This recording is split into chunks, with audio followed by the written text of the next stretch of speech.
Caitlin Clark, by the way, absolutely silenced everybody yesterday. The woke media was all on her. I hate to even mention this complete jackass. Jemele Hill and others were all in her business. It's white privilege. She hits these threes. Man, I don't give a damn if it's white, black, or green privilege. Jemele Hill, she blames the media for covering Caitlin Clark. She's tremendous on television. What a missed opportunity for the national media to really evaluate who she was as a person. Why? Whereas it feels like our black athletes get the same amount of coverage, whereas for black athletes to get the same amount of coverage or even fair coverage, there has to be something extra beyond basketball. No. You choose to do that. You don't need anything else. What if I told you that the WNBA has simply become a daytime soap opera created by Twitter? Jemele Hill is now using the R word as if it were a no-look pass, and Caitlin Clark somehow became the antagonist in a story with leaked footage showing Rhyne Howard and side eyes getting ready to face off. Is it a Bravo reunion or basketball? This story has more turns than a crossing in overtime, so get ready. Jemele Hill, the fact that she believes that Caitlin Clark is receiving more coverage than a lot of the other black players. I don't like that Jemele Hill said this. I feel like she's always looking for an excuse to race bait. That's her whole identity, and I just don't like this. Caitlin Clark is phenomenal. She is just that good. She's setting all types of records, scoring, assists. I mean, she is incredible. So she deserves the amount of coverage. The 4K Ultra high-definition gladiator cage match between Indiana Fever star attraction and Atlanta Dream's Rhyne Howard is coming up just when you thought the WNBA couldn't add any more drama to Caitlin Clark's rookie season without it blowing up like a soda can in a microwave. This is because, apparently, no one plays basketball anymore. It's just low-budget Game of Thrones in gym shorts. Well, guess what? One of the master race baiters from the world of sports, if you still want to say she's involved in the world of sports, is back at it again. I'm talking about Jemele Hill, who is one of the integral reasons why Around the Horn no longer exists on ESPN. Let's see who can slam's most recent episode, The Voice of Reason and Composure, chose to hold a polite, considerate conversation about it after Caitlin Clark without getting ejected broadcast live from a hardwood floor someplace in America and online. They were joking when they set it on fire and threw it into a volcano. The person that's been definitely weighing in on this Caitlin Clark drama has been Jemele Hill. This is season 2 of Caitlin Clark and the Fever, and now we have a new Jemele Hill rant. She is one person that's been pretty vocal about everything. The Angel Reese situation, now this Rhyne Howard thing, which I thought was not a big deal whatsoever. Reported on it yesterday. She did kind of get into Caitlin Clark's head, kind of psyched her out. I believe that's why Caitlin Clark played so bad. But some new footage has emerged of the incident. Rhyne Howard decided to go full Secret Service detail on Caitlin this time, pressing her as if she were trying to extract state secrets. This was followed by the now famous line, which was captured on camera by Mike, or perhaps just lip-read by 47 million internet sleuths and their cats. "I'm not scared of you, and you in Atlanta got." Caitlin Clark taking it back, and you can see the hold there. Then Rhyne Howard doesn't like that. And there's some words between the two players as Naz Hillman quickly comes over and gets her bestie out of the scuffle. Which, in case you were wondering, is essentially the WNBA equivalent of slapping someone across the face with a velvet glove in 18th century French pistols at dawn. Just when the smoke had cleared from that heated exchange, Jemele Hill entered the fray with all the subtlety of a wrecking ball dipped in lighter fluid. Hill claims that everyone should calm down because this is just competition, the same type of competition that calls for body checks, purposeful bumps, and the occasional psychological battle.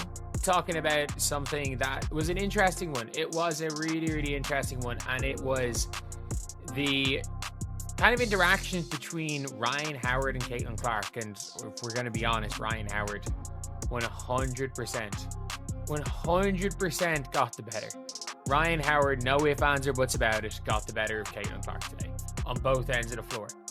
But these were some hilarious responses. So Caitlin Clark and Rhyne Howard get into it here.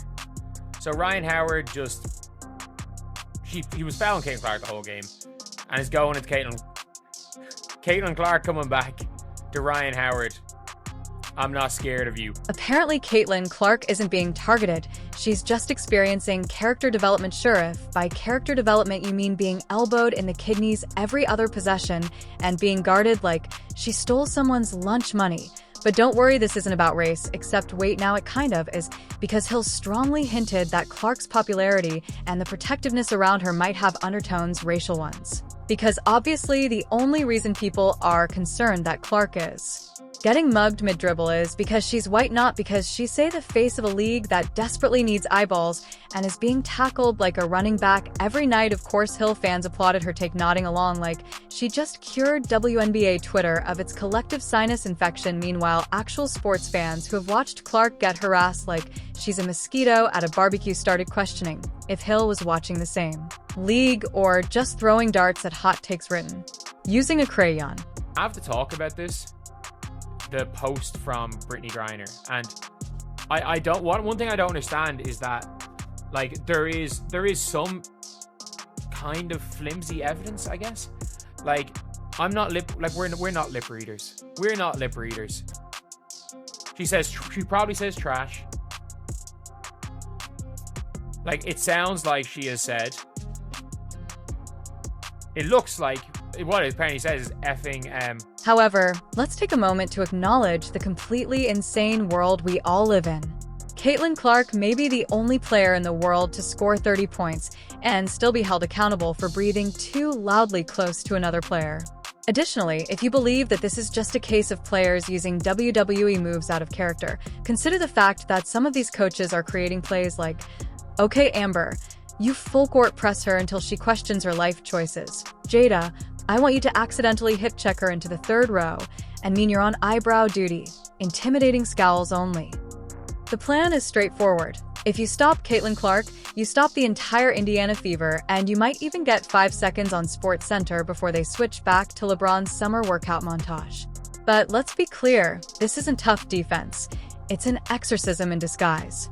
In July, players are swiping at her like she's a mosquito, and then she's tangled in someone's limbs like she's in a scene from Mission Impossible Elbow Protocol.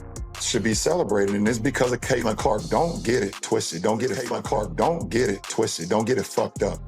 Caitlin Clark is the reason why a lot of great things is going to happen for the WNBA. What's your opinion if they want your opinion, man, early on, because everybody is looking for you to say anything, and they're going to splice it and cut it and make it a negative thing.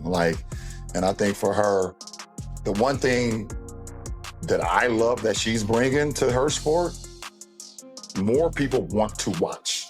More people want to tune in. I saw for the first time that they had a chartered plane. However, each time a player is checked into next week, the media reacts with a loud, "Nah, that's just basketball." Actually, I played basketball, so I never had to think about donning a mouthguard to keep from biting my own tongue when I was in a headlock. Since nothing screams normal basketball contact like walking into someone's back at the speed of sound out of pure animosity, the situation has gotten so bad that Caitlin probably looks under her bed for defenders before going to sleep. Let's not forget the Kennedy Carter incident. It was pent-up Twitter wrath, not defense, and now it's Rhyne Howard's turn. The icing on the cake on this fiery Sunday is yet another episode and chapter about how to act like this is simply a hustle when it's actually a mugging. Retweeting the video and giving a speech to everyone as if she were the WNBA Supreme Court, Jemele Hill is essentially urging fans, calm down peasants, this is how competition works. It's not targeted, it's not excessive, it's just spirited aggression wrapped in a hug of animosity. The league's most recognizable player is being continuously targeted by Clark, who is out there getting cross-cheated as though she owes someone child support. But don't worry, it's just intensity. She's even wearing a jersey that reads, "Please tackle me, I enjoy it." Every other player would be Caitlin Clark's nasty stepsister, attempting to push her down the stairs and steal her shoes if she were a Disney princess. But it was a rough night for Caitlin Clark and the Indiana Fever. Last night, she only scored 3 points in a blowout loss to the New York Liberty. But it was a game on Saturday between the Fever and the Chicago Sky that had a lot of people talking. Fans were so hyped for Caitlin, Angel Reese, and Camila Cardoso to all be back on the same court. However, the moment that made headlines is right here, the hard foul involving Clark. And the WNBA leadership is doing a fantastic job of protecting player safety. I mean, they're hiding under their desks hoping that the ratings won't drop if Clark decides to play overseas next season, where it's rumored that basketball is actually played with get this rules. And let's talk about the league's leadership once more, shall we? Because while Caitlin Clark is out here being treated like she's trying to cross enemy lines, the top brass is silent, and if you listen carefully, you can actually hear the silence of leadership in Dolby Atmos. Now, I know what some of you are thinking, well, she asked for it, she's popular, so it's open season, so that's the reasoning. Now, better warn Beyoncé to watch out for elbow drops at her next concert. Clark is now being portrayed as though she attempted to cheat on American Gladiators, making her the Hunger Games tribute of women's basketball. The league, networks, and fans all crowned her the face of the WNBA, not her.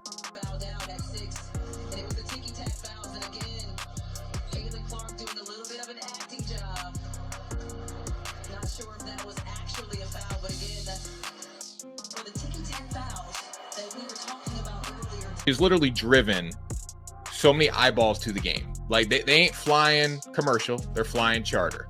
They're gonna make more money. They're playing on ESPN consistently. People are actually talking about it. Now they talk about it through the vein of Caitlin Clark. You're never gonna hear a topic on ESPN discussed that doesn't involve Caitlin Clark somehow, most likely. And let's not overlook the fact that this plan to beat her into submission is most likely the worst one since Cats was rebooted. You think it will work in the long run, but spoiler alert, it won't, because if Caitlin Clark gets hurt or worse, walks away, then congratulations. You just lost your golden goose and sent her to the EuroLeague, where she'll be scoring 50 points per game while sipping espresso and being defended with actual basketball skills. This is where the WNBA should be extremely concerned, because Clark will take millions of fans with her. The same fans who finally discovered the WNBA to be engaging, marketable, and interesting. The same fans who purchase tickets, jerseys, and ESN Plus subscriptions just to watch her get slammed like it's WrestleMania Rookie Edition. While trying to promote a double overtime nail-biter between Connecticut and Chicago that receives fewer views than a cooking tutorial for toast, the WNBA will be left wondering where all the cameras went if she leaves. Look, this isn't about protecting Clark because she's a princess. It's about not normalizing assault as a defensive tactic. This isn't hockey. You don't have to fight someone every time they make a three-pointer. Caitlin Clark's treatment by other players on the court is just getting to be egregious. Because as we saw Trinity Carter, she hip-checked Caitlin Clark from behind, at the same time calling her the B word. You could see Angel Reese over on the sideline cheering. This is treatment that Caitlin Clark is receiving for very specific reasons. I think we really need to focus on the race part of all of this, because I do believe that if Caitlin Clark were this amazing and she were not white, nobody would have an issue with it. They probably would be propping her up, celebrating her greatness. And another question that I keep asking myself when reading the coverage on this is what would happen if the roles were reversed? Although Clark is a professional athlete and should be challenged, there is a distinction between a competitive fire and a full-fledged vendetta. What we're seeing now isn't defense, it's a contact sport plus a personal grudge minus the whistles. And you know what the most ironic part is? Clark probably doesn't even want the protection. She's out there playing her guts out, not flopping for sympathy. But that doesn't mean she should be used as a punching bag for every frustrated guard with a chip on her shoulder and a Twitter beef to settle the saddest part of all. I can't even imagine this is fun for her anymore. Every game feels like it's just a countdown to the next incident, the next altercation, the next ridiculous hot take about how she brings it on herself. It's absurd. The players are acting like they're being paid per shove. The coaches are acting like Sun Tzu wrote their playbook, and the league is acting like it'll all just sort itself out. Once the playoffs roll around, news flash, it won't. Not unless the WNBA grows a spine, disciplines the nonsense, and starts treating its stars like assets instead of cannon fodder.